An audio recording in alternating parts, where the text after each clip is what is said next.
Hello, everyone, and welcome to the first author interview in a while. I am very excited to bring to the channel today the author of Red Rising and the soon to be released Lightbringer, Pierce Brown. I'll ask you this once again. How's it going today, Pierce? Life is good, man. Life is good. About to leave for tour in a few days. So first off, going to San Diego Comic Con, and then from there I go to New York, doing some East Coast stuff, and a little bit of South, then Midwest, and then back home. You do quite a bit of traveling, sir, and you seem to be having a wonderful time with it. I have found the biggest inspirations in my life to either reading from books like Neuromancer or from recently I traveled to Seoul, South Korea, and it basically just inspired so much in my next book.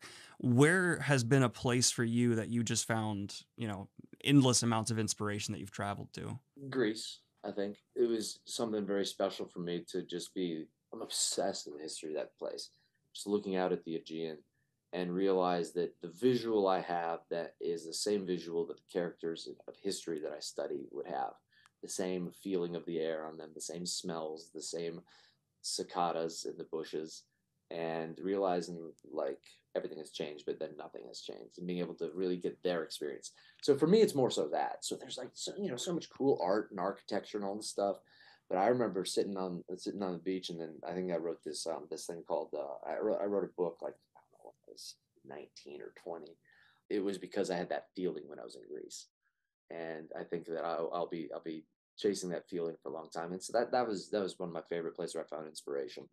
It'll always be something you can draw on. That's what I love Mm, about it, traveling and experiences, is you always kind of remember that feeling. What yep. you read stuff that kind of that can slip away, but that physical feeling of being there, that emotional one, it's like it's your compass. Yeah. Probably a better word than that. Lightbringer is dropping in, I think I'm going to release this interview. Day of release is the plan. And as of recording, about 10 days out. I'm in the last chunk of it now and will have my review out by this point. It will be positive. Don't worry. I'm quite excited to talk about this one.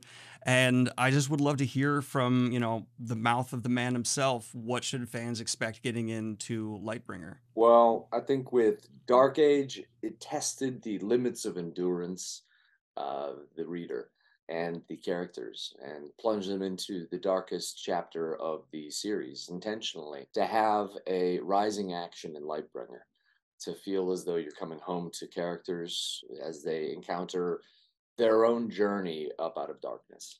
And so for me, Lightbringer is a book about characters grappling with passing of time, with the past, and with the friendships they've made during that time and how they've changed. And for some people, it's the culmination of their stories over 6 books.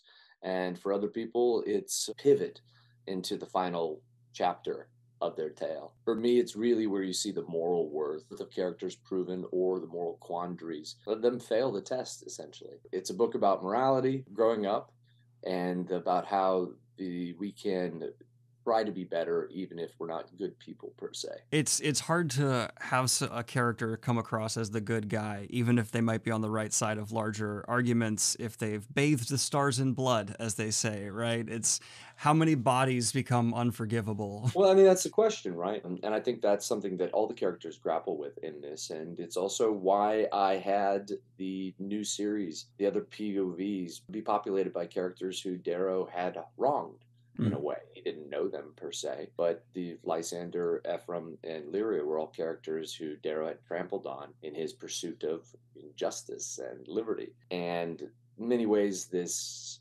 second half of the Red Rising saga is a meditation on that, is what's the cost of liberty. And the series Red Rising starts with Darrow crawling out of a very low place, and I don't want to get into anything that could be considered a spoiler, but Lightbringer, I would say emotionally, we're watching him crawl out in a similar way. From a writing standpoint, did it kind of feel like getting back to the origins in a way, or how was kind of coming up from this low or this rising action, as you put it, different this time? I'd say they're different this time because of the weight of all that came before. One, what's happened to the character. Two, what's happened in my life. Three, how one informs the other, how the things happen in my life have informed my character's life. And it's also, with the gravity of age, you perceive things differently. And so when Darrow was crawling out of a low pace place when he was 16, he could ride that rage train, all the way to the bank, so to speak. But now he's finding that rage isn't enough. He's found he's out of fuel. How can he change his own internal engine to run on something different? Basically, like you run out of fossil fuels, right?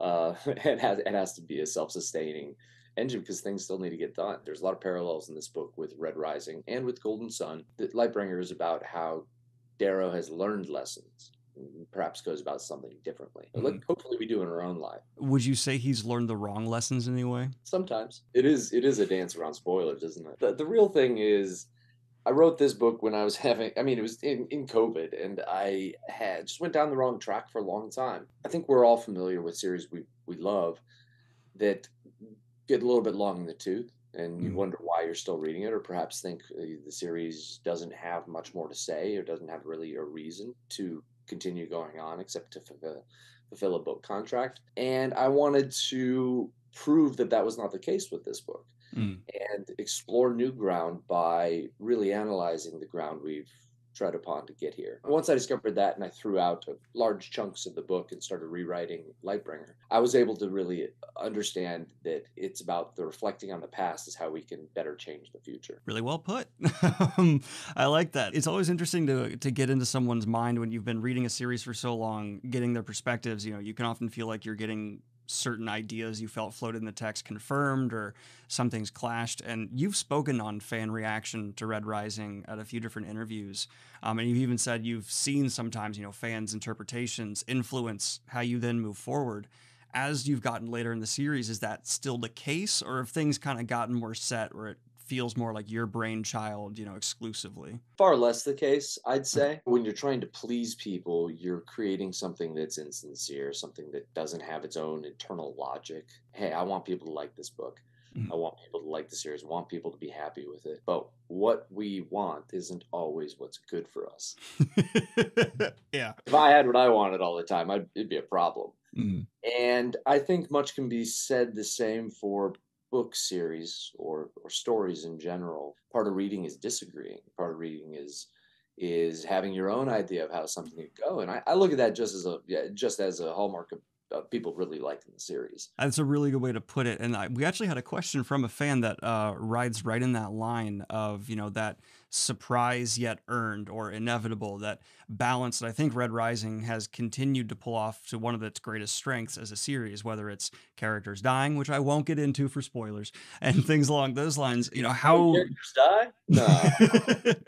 Where have you learned, especially at this point in the series, everything you've learned as an author? Well, one, how did you try to start finding that balance, and how do you think you've improved over the years? It's kind of like now I have a few more tools in my arsenal. I can have a very simple passive scene and it still carries tension because readers know that I can kill at the drop of a dime. And so that tension has already been infused. So I don't have to do the same things that I did in order to set the tone. So in many ways, I've already done a lot of the work to create tension. For me, it's not having a dense outline. I know many people that create 100-page or many writers that create 100 or 150-page outlines. I've found that it's best for me to create like a 3-page outline for the whole book, or maybe a 4-page outline. Wow. Because I need to leave room for myself to be surprised and entertained while I'm writing. I love making stuff up on the fly. And so for me, it's thinking about that first draft is not the draft where I have to be a very impressive storyteller or writer. I just have to be a sincere one and try to guide it in a direction that feels lively, has great pacing, and I'm entertained by when I'm writing. It's really hard for me to be entertained if I already have a 150-page outline. To me, that helps make things feel more sincere for the characters. The big problem I have with the big outlines is I'll get to a place where I want the character to do something. I need them to do something. That, to me, can sometimes force a character to do something that they wouldn't really do. And I have to create some obscure reason to make them fit my outline because I've done all this work on it. What I prefer is to get to a situation and I see that, oh, wow, character really wouldn't do that. And I analyze why they wouldn't do that. And then I analyze what they want. Since I've been with these characters a long time, I can kind of see, well, how would they go about getting what they want? What's the dumb way? What's the surprising way? And then what's the way, when I'm in bed 3 a.m. and I wake up and I'm like, oh my God, they're in the horses, That actually ties into my next question, which is more of a personal one, if you don't mind, but it's one I love asking. What is your biggest oh shit idea moment where you've been out and about? It's not convenient to actually write down the idea, but you've had to find a space to get an idea down so you don't lose it. Honestly, I think it was the first line of the book. There's a flower that grows on Mars. It is red and harsh and fit for our soil. They call it Haemanthus. It means blood blossom. And I had that in my head when I was like climbing with friends when I was like, I don't know, 21. And I just kept repeating because I got home and I just wrote that down. I'm like, I don't know what this is, but that's a vibe. Are you serious? Yeah, I'm very tone based. Like that never changed. I wrote that down first time, and I was like, "That's a vibe." And then there was that the line of on Mars there's not much gravity, so you have to pull the feet to break the neck. You didn't have anything in place, not the color systems, nothing. It just, No, no. wow. I was reading Antigone at the time. My favorite thing about Antigone was that she was kind of being an asshole about it. Like Creon didn't want to kill her, but she kept pressing him. He's like, "Kill me, mother." And I'm like, that's cool. So that was really got me excited. Another one was probably like the Institute itself, I think, because I was struggling what to do with it. And one of my favorite things ever was Ender's Game.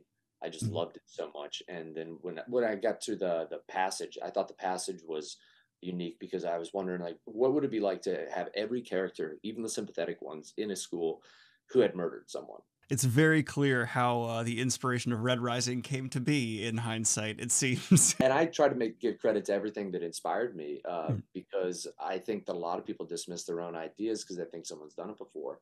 But if George Lucas can make Star Wars in 1976 when Dune came out, well, conceive of it in 74 and then do it in 77, right?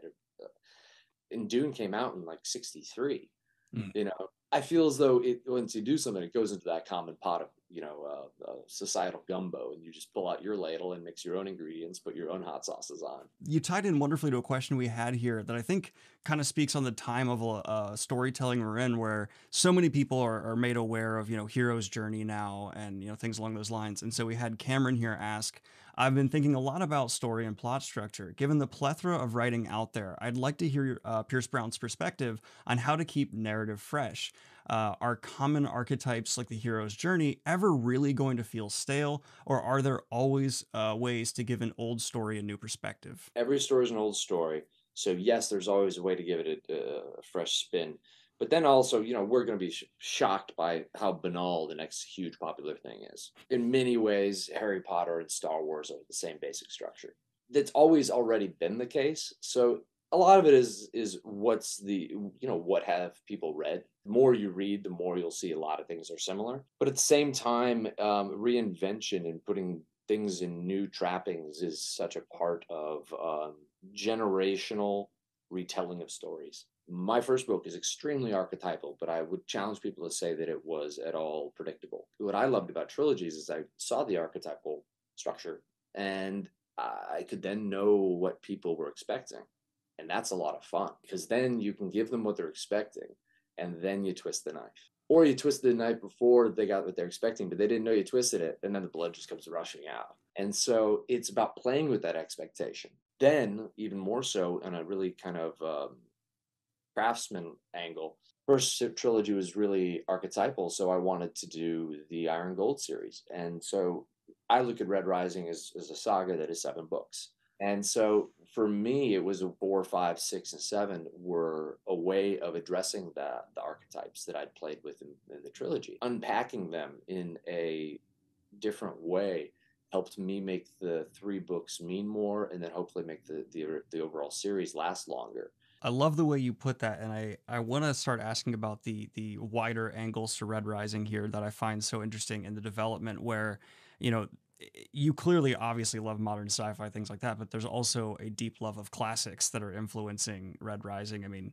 it feels very sci-fi Greco-Roman, and that's a creative choice that not only I think is just badass on face level, but allows you to pull these inspirations that feel so fitting, but it's something that's really grown into the series as it's gone on. How is that balance of, feeling kind of like this classic, you know, world and epic from the roots of where it started? How has that growth happened for you creatively? Was it from the get go you knew it was going to get there, or it just took a lot of slow development and exploration?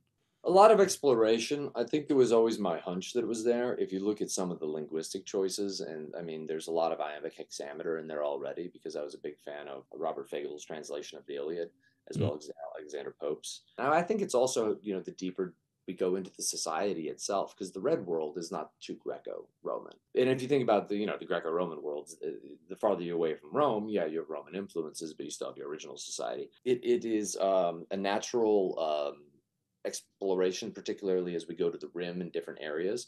But it's also me falling more in love with the world and me seeing it more clearly. While I am a world builder, I'm a frenetic world builder, and this stuff can run very deep. I usually have to see it through the eyes of my main character to really feel it and understand the world. So when you see the Ra, when you see the rim and the gas giants and the different moons out there, only when my character really goes there do I feel the kind of tonality of the place, and then I get to explore it and make the myth about it. I'm too impatient to just create a tome book, lore. And I did create like for my first book when I was 18, I created like a book like that thick of just lore, just like the first age, the second age, the third age. Did the whole Tolkien thing until then I discovered Red Rising and I just went off to the races. But I have like half abandoned book of lore for Red Rising like that. And so I think it's my attraction to Greco-Roman things is my knowledge deepens. I've always had a fascination with it, but then my knowledge of history has deepened. I've read probably hundreds of books in that period. Various characters, various plays, various philosophies, and a lot about the military history of it. Some of the things that might have been a little bit tinny or just not fully explored at first, just kind of referenced, then find fuller body as I have fuller understanding of the topic. The most smiles I get from authors are when I ask them about their villains. Typically, that's when I see people light up and go, "Oh, yay, how I've hurt people. I love that." So, when it comes to the villains in Red Rising, from the Jackal up till the Obsidians that I'm now just reading about, referring to or thinking of Darrow as maybe a demigod, where did you get your ideas for villains? And damn you, how do you make them so painful to read about? I will say that I feel like my villains from the get were pretty darn Yeah. like just the Jackal. What a weirdo. It's easier for me to make villains than it is heroes, because heroes always run the risk of being whiny. Heroes don't get to do everything that you want them to do, and that's why they're heroes, because the warrior's power comes in restraint. But the villains, man, they get to be that enfant terrible inside you, that the id, the id with teeth. I don't like it when there's no internal war. A good character should always be at war with themselves, and that's a hero or a villain. Not every single one of them has to be, but I think that creates a lot of interesting shearing forces inside them, and those shearing forces are things that give way to rage or cathartic violence, or shows kind of like can let someone's trauma show. Say, for instance, they were demeaned and abused when they were younger, and they really just can't love themselves, and they're trying, and so then they demean and abuse people in the past to show that they have in the future to show they have power, right? But they're at war with themselves. It's not like they're consistently like, I believe fundamentally that I should torture people. No, Right. right? It's the shearing forces that create that as the outlet. And so for me, I just try to have my villains as well as my heroes have those shearing forces at play with them. On the total flip side of that, something I wanted to ask about is there's also in this bleak world where it feels like anyone could blow anyone else's head off. You also have brotherhood and friendship that people fawn over. Bromances between Severo and Darrow are something that people. I don't know if you check the memes on the subreddit. I sometimes like get in my DMs and see some stuff. Yeah, yeah. And so, for when it comes to kind of having that balance of relationships, or people who are self-loathing to having these just ride or die people, I was just reading a passage where Devro, that's the ship name. There you go. Are you posting memes? Yeah, maybe. Where Darrow knows Severo's in a mental state where he's like, I'm not even gonna bother trying to fix him right now. I know that's not gonna work. Yeah, how do you feel like approaching as a writer? Would you give advice for having a friendship that not only feels like it could start solid, but evolves and has dynamicism to it, many, many books on? How have you perfected that craft? I wouldn't say I perfected it. I say I'm exploring it. You always have to have room for them to grow. When characters make up, or everything is good. They're good on all these different levels. But I think that you can be good on some levels and solve certain things, crises or whatever, and have certain things unresolved. So I like unresolved tension that then gets buried. Unresolved tension that gets buried is a seed from which a tree of evil will grow. And I think that unresolved tension is great because it's also lends some credibility to the world or into the characters and makes it feel little bit more realistic. It's not quite like, okay, we're good now, and then you have to create something that is now a problem in the future. I think that's one thing that can really drive me up the wall when reading is, okay, everything's great, and then you just introduce a bad guy to create a problem, or characters just don't communicate and then there's a problem. I like it instead to be the thing that was like lying underneath the surface that they never really addressed. Say, for instance, Darrow and Severo's different, how they look at fatherhood and how both of them didn't have fathers because they were taken from them from a cause for certain reasons. But then how they go about it is intrinsically different, and that's what divides them. And then takes them 2.5 books until they're really addressing it, right? Mm. And so I think that unresolved issue is really important in characters to create those like seeds of future problems. Honestly, I think that a lot of times characters have superficially they might disagree on things like conversationally. Everyone's trying to kind of get the Guardians of the Galaxy like dialogue going, like very Marvel going. But I think it's what's really more important is creating different underlying views of the world. And if you look at Virginia, Darrow, Victra, Severo, they all have very different underlying kind of views of the world. Like Severo hates the mob people. He's resentful of them because he was never accepted by them. Victra thinks she's inherently superior than them and is annoyed by them and their foolishness. Virginia thinks it's almost condescendingly, it's her job to shepherd them. And then Darrow is kind of their voice. He understands their anger. He understands it better than anyone else, but then gets resentful like Coriolanus of Shakespeare at them. And so I think it's about like seeing how their fundamental worldview, and that's just an example, but it's their fundamental worldview that can then create tension between them, and then how they can grow as characters to either change their fundamental worldview a little bit or to come up with a compromise. Often, I think we have characters who are friends who are way too well aligned. Mm-hmm. You know, very Frodo and Samwise. And I think Frodo and Samwise are really like a lovely duo.